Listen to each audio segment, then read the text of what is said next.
ওম নমো শ্রীকৃষ্ণ।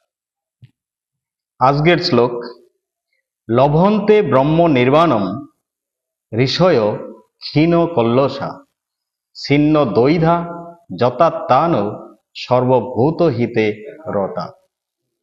পরমেশ্বর ভগবান বলেছেন, সংযত চিত্ত সমস্ত জীবের কল্যাণে রত এবং সংশয় রহিত নিষ্পাপ ঋষিগণ ব্রহ্ম নির্বাণ লাভ করেন। যিনি সম্পূর্ণভাবে কৃষ্ণ ভাবনাময়, তিনিই কেবল পারেন সমস্ত জীবের মঙ্গল সাধন করতে।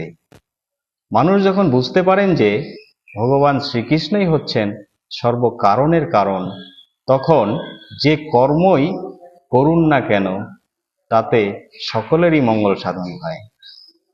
ভগবান শ্রীকৃষ্ণ যে পরম ভোক্তা, পরম ঈশ্বর, পরম বন্ধু, আমরা এই কথাগুলো ভুলে যাই এবং এই কথা ভুলে যাওয়ার ফলেই আমরা নানাভাবে কষ্ট পাই।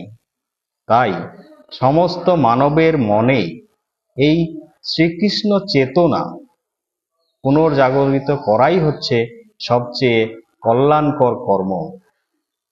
শুধুমাত্র আর্থিক দান ধ্যান করে কারো প্রকৃত মঙ্গল করা যায় না।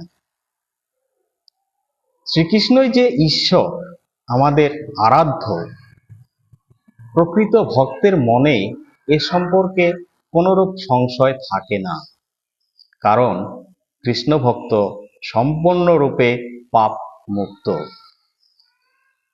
ভগবান শ্রীকৃষ্ণের সঙ্গে আমাদের গভীর সম্পর্ক। মানুষ যখন শ্রীকৃষ্ণের সঙ্গে নিত্য সম্পর্কের কথা পূর্ণরূপে বুঝতে পারেন, তখন তিনি জড়জগতের বন্ধন থেকে প্রকৃত মুক্তি লাভ করেন। একমাত্র তখন জড়দেহের মধ্যে অবস্থান করলেও তিনি মুক্ত।